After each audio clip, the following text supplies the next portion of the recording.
네. 기도를 돕는 그 사랑 매일 묵상 5월 20일 화요일 오늘 시편 110편 1 절에서 7 절입니다. 시편 110 편에 보면 지금 영원한 제사장이라 이런 표현이 있죠. 4 절에 보면 여호와는 맹세하고 변하지 아니하시리니이다. 아니하시리라 하시리라 이르시기를 너는 멜기세덱의 서열을 따라 영원한 제사장이라 하셨도다 하면서 예수님을 가리켜 영원한 제사장이다 그렇게 표현하는 그런 예언시와 같은 그런 시입니다. 그러니까 영원한 제사장이라는 제목으로 좀 말씀을 나누려고 하는데 오늘 110 편의 1 절에 보면 주께서 내 주께 이르시되 이런 표현이 있죠. 그러니까 다윗이 그렇게 얘기합니다. 여호와께서 내 주에게 말씀하시기를. 그러니까 여호와는 성부 하나님이죠. 이 내 주는 누구냐 하면 성자 예수 그리스도를 얘기합니다. 내가 내 원수들로 내 발판이 되게 하기까지 너는 내 오른쪽에 앉아 있으라 하셨도다. 그러니까 왕으로 통치하신다는 거죠, 예수님이. 여호와께서 시온에서부터 주의 권능의 규를 내보내시리니 규라는 것은 이 호를 얘기합니다. 왕이 가지고 있는 막대기 같은 거죠. 주는 원수들 중에서 다스리소서. 주의 권능의 날에 주의 백성이 거룩한 옷을 입고 즐거이 헌신하니 새벽 이슬 같은 주의 청년들이 주께 나오는도다 하면서요. 1 절에 여호와께서 내 주에게 말씀하시기를 이라고 그 예수님의 통치에 대해서 그리스도의 통치에 대해서 다윗이 고백하고 있습니다.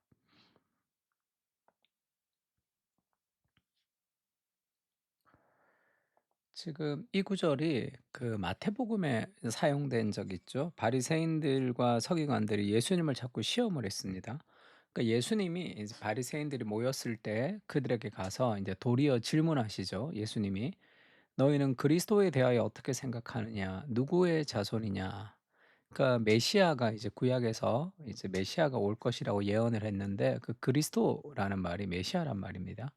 그 "그리스도에 대해서 어떻게 생각하느냐? 누구의 자손이냐?" 이렇게 예수님이 물으니까 바리새인들이 대답하되 "다윗의 자손이니이다." 하면서 구약에서 다윗의 자손으로 예수님이 오신다는 것을 지금 얘기했습니다.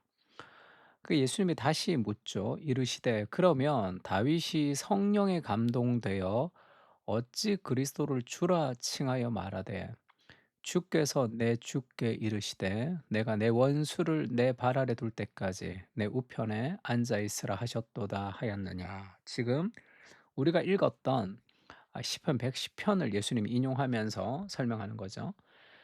야, 다윗의 자손이 메시아인데 메시아가 다윗의 자손으로 태어날 텐데 근데 다윗은 왜 자기 자손에게 자기의 뭐 증손자의 증손자의 증손자에게 시편에 성령께서 이제 감동을 주어서 시편을 썼는데 다윗이 주께서 할 때 여호와께서라는 겁니다. 내 주께 할 때 내 주는 그리스도를 얘기하는 거거든요. 그러니까요. 잘 생각해 봐라. 자신의 자손인데 왜 주님이라고 얘기하느냐 그렇게 얘기하죠. 다윗이 그리스도를 주라 칭하였은즉 어찌 그의 자손이 되겠느냐 하시니 그러니까 지금 자기 꾀에 자기들이 빠진 거죠. 구약을 능통하다고 하는 바리새인들에게 "야 그리스도에 대해서 어떻게 생각하니? 그리스도가 누구의 자손이니?"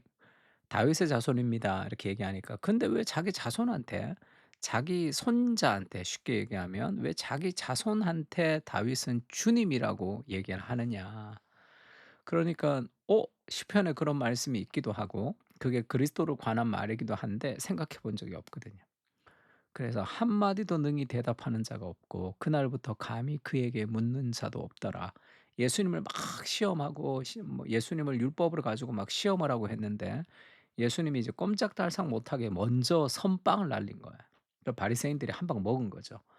그때 이 바리새인들로부터 좀 힘들었던 백성들이 이 장면을 보고 깔깔깔 웃습니다. 너무 즐거워서 예수님의 가르침이. 근데 지금 바리새인들이 왜 이것을 알지 못했냐 하면 하나님이신 그 그리스도가 삼위일체의 제2위격이 되시는 성자 예수 그리스도가 다윗의 자손으로 인간의 몸으로 태어났다는 하나님이 인간이 되었다는 그 성육신이라고 하죠. 그 신비를 알지 못하면 이것을 이해할 수가 없는 거죠. "왜 자기 자손인데 주님이라고 하니?" 이렇게 얘기할 때 바리새인들이 그걸 알지 못했습니다. 이 성령에서 감동해서 하나님이 인간이 되셨다는 그 비밀을, 그 복음의 비밀을 알 때만 이것을 알 수 있는 거죠. 그러니까 그 구절이 이렇게 등장해서 그리스도가 지금 세상의 통치자로 우리를 왕으로 통치하신다는 걸 알려주고 있습니다. 그리고 4 절에 보면 여호와는 맹세하고 변하지 아니하시리라 이르시기를 너는 멜기세덱의 서열을 따라 영원한 제사장이라 하셨도다. 이런 말씀이 있어요. 멜기세덱이란 제사장의 족보를 따라서 멜기세돈의 자손으로 지금 예수님이 영원한 제사장이 되었다 이렇게 표현합니다. 주의 오른쪽에 계신 주께서 그의 노하시는 날에 왕들을 쳐서 깨뜨리실 것이라. 문 나라를 심판하여 시체로 가득하게 하시고 여러 나라의 머리를 쳐서 깨뜨리시며 길가에 시냇물을 마심으로 그의 머리를 드시리로다 하면서 예수님이 영원한 제사장으로 이 땅에 오셨는데 멜기세덱의 서열을 따라서 영원한 제사장으로 오셨다 그렇게 표현합니다. 지금 히브리서를 보면 지금 이 시편을 많이 인용해서 또한 이와 같이 그리스도께서 대제사장 되심도 스스로 영광을 취하심이 아니요 오직 말씀하신 이가 그에게 이르시되 너는 내 아들이니 내가 오늘 너를 낳았다 하였고, 그러니까 성부 하나님의 아들이신 예수님이 이 땅에 영원한 제사장으로 오셨다, 그것을 얘기하고 있습니다. 너는 내 아들이니 내가 오늘 너를 낳았다라는 표현은 시편 2편에 나오는 메시아에 대한 예수님의 예언을 인용한 거고요. 5장 6 절은 또한 이와 같이 다른 데서 말씀하시되 "내가 영원히 멜기세덱의 반차를 따르는 제사장이라 하였으니"라고 시편을 인용하는 거죠.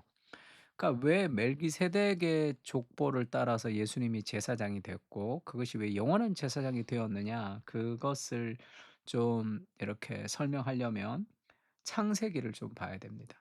이 멜기세덱이라는 제사장이 성경에 언제 등장하냐면 창세기에서 아브라함이 이제 소돔과 고모라를 정복하고 이 롯이 잡혀간 것을 다시 인제 다시 해방시키면서 아브라함이 소돔과 고모라를 멸망시킨 사건이 있습니다.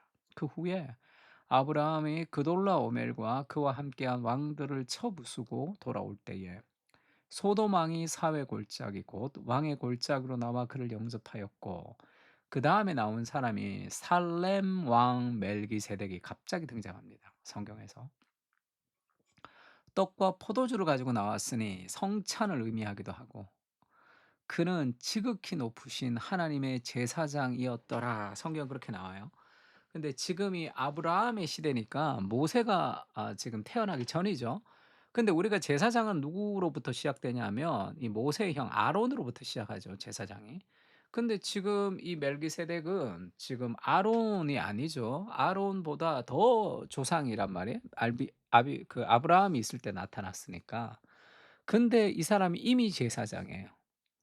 그가 아브라함에게 축복하여 이르되 천지의 주제이시요 지극히 높으신 하나님이여 아브라함에게 복을 주옵소서 하면서 아브라함에게 복을 주고, 그 아브라함이 11조를 바친 사람이 멜기세덱이라는 제사장입니다. 근데 이 사람은 갑자기 등장해요. 어디로부터 어떻게 시작이 되었고 언제부터 제사장이라는 얘기가 없이 그냥 갑자기 등장합니다. 그래서 예수님을 이제 모세와 아론은 레위 지파죠. 그러니까 제사장은 레위 지파 사람이 다 제사장입니다. 근데 예수님은 레위 지파가 아니라 유다 지파 사람이거든요. 그 다윗의 자손으로 태어납니다. 근데 유다 지파 사람이 어떻게 제사장이 될 수 있냐? 레위 자손만 제사장이 될 수 있는데 할 때 예수님은 아론의 족보를 따라서 나타난 레위 지파의 제사장이 아니라 멜기세덱의 족보를 따라서 태어났다. 근데 멜기세덱이 누굴 낳고 누굴 낳고 누굴 낳고 예수를 낳았다는 뜻이 아니라 멜기세덱이라는 그 이름도 잘 몰랐던, 그리고 족보도 잘 없는, 그러나 영원한 제사장으로 등장했던 그 영원한 족보를 따라서 예수님이, 그 아론의 자손이 아니지만 예수님이 제사장인 이유는 이 멜기세덱의 족보를 따라서 태어났다. 지금 그렇게 얘기하는 거예요. 그러면서 히브리서에서는 그렇게 해설합니다. 이 멜기세덱은 살렘의 왕, 샬롬의 왕이에요. 지극히 높으신 하나님의 제사장이라 여러 왕들을 쳐서 죽이고 돌아오는 아브라함을 만나 복을 빈 자라. 아브라함이 모든 것의 10분의 1을 그에게 나눠 주니라. 그 이름을 해석하면 먼저는 의의 왕이요. 그 다음은 살렘 왕이니 곧 평강의 왕이요. 의와 평강의 왕, 그리스도를 상징하는 거죠. 그래서 멜기세덱은 그리스도의 그림자로 구약에 등장한 겁니다. 아버지도 없고 어머니도 없고 족보도 없고 시작한 날도 없고 생명의 끝도 없어 하나님의 아들과 닮아서 항상 제사장으로 있느니라. 이 말은 멜기세덱이 아빠도 없고 엄마도 없이 그냥 아래서 태어났다는 뜻이 아니라 성경에 그 아버지가 누군지 어머니가 누군지도 모르고 족보도 일어나지 않고 아론이 제사장이 되기 전부터 이미 제사장으로 나타나서 아브라함을 축복해 버리는, 아브라함보다 더 높은 제사장으로 성경에 등장하는 거죠. 그런 제사장의 족보를 따라 예수님이 태어났기 때문에 예수님은 완전한 제사장이다. 아론의 제사장보다 더 위대한 영원한 제사장이며 다윗의 왕보다 더 위대한 하나님의 통치자다. 그렇게 지금 이야기하고 있습니다. 예수님을 가리키는 거죠, 다. 그러면서 히브리서는 계속해서 야 누가 더 높냐? 아브라함이 바쳤다. 자기의 11조를. 그러니까 아브라함보다 더 높은 제사장, 그 멜기세덱의 제사장이 이미 구약부터 있었다. 그는 영원한 제사장인데 그리스도의 그림자였다. 그렇게 얘기합니다. 그리고 그 베드로전서는 그렇게 얘기하죠. 예수님이 왕이며 선지자며 제사장으로 이 땅에 오셨는데 그 그리스도를 영접한 우리가 지금 왕과 제사장과 선지자의 모습으로 이 땅을 살아가는 거죠. 그래서 우리는 가르칩니다. 세상을 향해서 선지자와 같이. 그리고 우리는 통치합니다. 그리스도의 통치와 같이. 그리고 우리는 세상의 죄를 중보하며 세상의 죄를 사하는 제사장으로 이 땅에 있는 거죠. 세상과 하나님을 연결하는. 베드로전서 2장 9 절에 그렇게 얘기하죠. "그러나 너희는 택하신 족속이요 왕 같은 제사장이다." 이렇게 얘기하죠. 그것이 그리스도를 통해서 받은 우리의 모습과 같은 것입니다. 영원한 대제사장이 되셔서 우리를 대신하여 십자가에서 죄를 사하신 그리스도의 사랑을 기억합니다.